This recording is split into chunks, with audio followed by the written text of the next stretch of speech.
মানুষের মধ্যে থেকে যখন লজ্জা শেষ হয়ে যায়, নির্লজ্জতার মধ্যে ঢুকে যায়, তার বিবেক এতটা নষ্ট হয়ে যায়, ওই বান্দা জিনা করবে, চুরি করবে, গুনাহ করবে, কোনো দ্বিধা করবে না।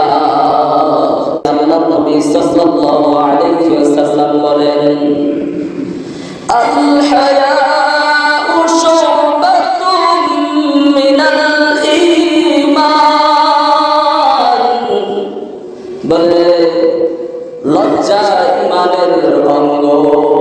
লজ্জা কিসের অঙ্গ বলেন? লজ্জা ঈমানের অঙ্গ। যখন মানুষের মধ্য থেকে লজ্জা, নির্লজ্জতা এরকম হারায় যায়, এক নাম্বার মানুষের মান ইজ্জত নষ্ট হয়ে যায়।